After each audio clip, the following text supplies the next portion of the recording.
Assalamualaikum warahmatullahi wabarakatuh. Izin memperkenalkan diri, nama saya Mega Utame, NIM 120250077 dari Prodi Teknik Lingkungan TPB 46. Perkenalkan, nama saya Fepti Alzenti, NIM 120250074 dari Prodi Teknik Lingkungan. Assalamualaikum warahmatullahi wabarakatuh. Perkenalkan, nama saya Atika Kurnia Syifa, NIM 120250082 dari Prodi Teknik Lingkungan. Izin memperkenalkan diri, nama saya Harin Rahmat Sabirin dari Prodi Teknik Lingkungan dengan NIM 120250048 TPB 46. Perkenalkan, nama saya Sabrina Azimah Rahma, NIM 120250049 dari Prodi Teknik Lingkungan.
Gaya Lorentz adalah gabungan antara gaya elektrik dan gaya magnetik pada suatu medan elektromagnetik.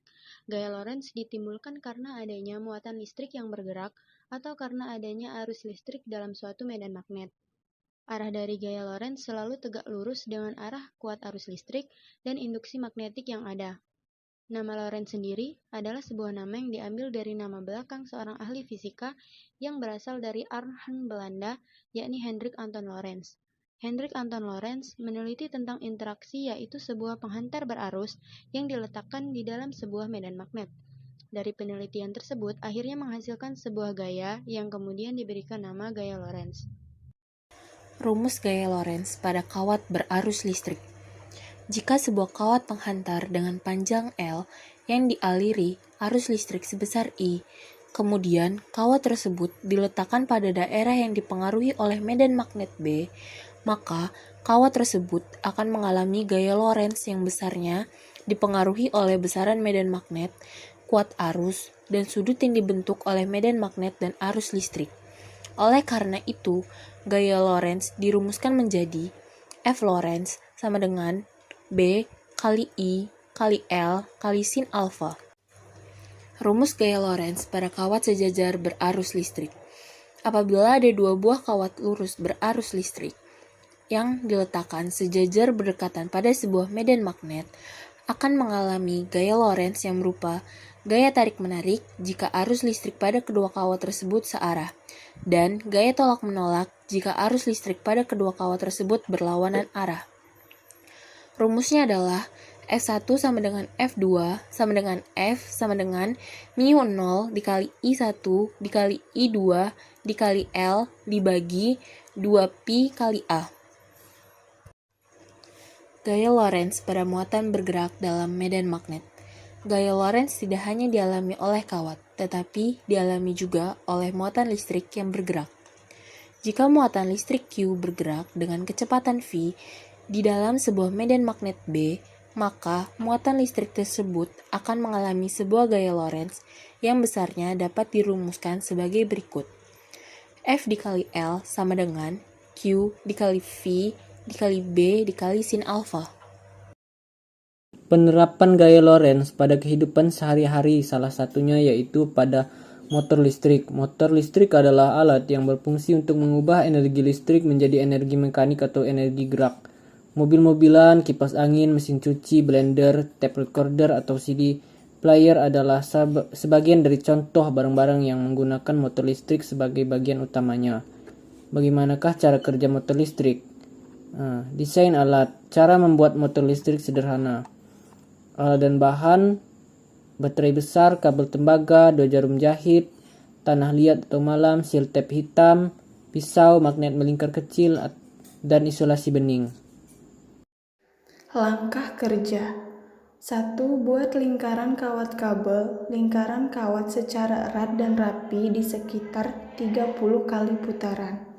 2. Kita bisa melingkarkan kawat di baterai setelah 30 lingkaran kita lepaskan dari baterai. 3. Ikat setiap sisi lingkaran yang longgar dengan salah satu ujung kawat, dan di sisi lain ikat juga lingkaran yang longgar dengan ujung kabel yang lain seperti yang ditunjukkan pada gambar. 4. Gunakan pisau atau kertas gosok untuk menghilangkan lapisan pada kawat di setiap ujung kumparan. 5. letakkan setiap ujung kawat pada lubang jarum yang besar. Jarum bisa diganti dengan klip kertas. Usahakan kawat bisa bergerak bebas di lubang jarum, seperti pada gambar di bawah ini. 6. Letakkan baterai pada permukaan yang datar. 7. Tempel beberapa tanah liat atau malam di kedua sisi baterai sehingga tidak menggelinding. 8. Ambil tanah liat untuk menutupi ujung tajam dari jarum. 9. Tempatkan jarum tegak di samping terminal masing-masing baterai sehingga sisi masing-masing jarum menyentuh satu terminal baterai. Ditunjukkan seperti gambar. 10. Gunakan sel tape listrik untuk mengamankan jarum ke ujung baterai. Kumparan harus tergantung di atas baterai. 11. Isolasi magnet kecil ke sisi baterai sehingga berpusat di bawah kumparan. 12. Berikan kumparan putaran. Apa yang terjadi? Apa yang terjadi ketika kita memutar kumparan ke arah lain? Apa yang terjadi dengan magnet yang lebih besar, baterai yang lebih besar, atau kawat yang tebal? Cara kerja alat yaitu, motor akan terus berputar ketika didorong ke arah yang benar. Motor tidak akan berputar ketika dorongan awal adalah dalam arah yang berlawanan. Mengapa? Logam, jarum, dan kawat menciptakan loop sirkuit tertutup yang dapat membawa arus. Arus mengalir dari terminal negatif baterai melalui rangkaian dan ke terminal positif dari baterai.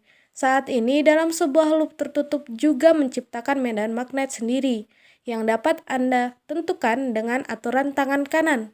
Membuat jempol tanda dengan tangan kanan, ibu jari menunjukkan arah arus, dan lipatan jari-jari menunjukkan jalan medan magnet berorientasi.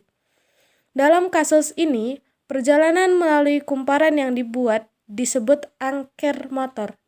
Saat ini, menginduksi medan magnet dalam kumparan yang membantu menjelaskan mengapa kumparan berputar. Magnet memiliki dua kutub, utara dan selatan.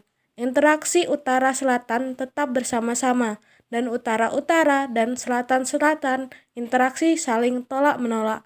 Karena medan magnet yang diciptakan oleh arus dalam kawat tidak tegak lurus terhadap magnet yang ditempelkan ke baterai, setidaknya beberapa bagian dari medan magnet kawat akan mengusir dan menyebabkan kumparan untuk terus berputar. Jadi, mengapa kita perlu untuk menghilangkan lapisan kawat dari satu sisi masing-masing kawat? Kita perlu cara untuk secara berkala memecahkan sirkuit sehingga mendorong dan mematikan dalam waktu yang sama dengan rotasi kumparan. Jika tidak, medan magnet kumparan tembaga akan sejajar dengan medan magnet, dan magnet akan berhenti bergerak karena kedua bidang akan menarik satu sama lain. Cara kita mengatur mesin yang membuatnya sehingga setiap kali saat bergerak melalui kumparan atau memberikan medan magnet, koil berada dalam posisi yang baik untuk ditolak oleh medan magnet stasioner ini. Setiap kali kumparan tidak sedang aktif ditolak atau saat interval sepersekian detik di mana sirkuit dimatikan, momentum membawanya sekitar sampai itu dalam posisi yang tepat untuk menyelesaikan sirkuit, menginduksi medan magnet baru, dan akan ditolak oleh stasioner magnet lagi.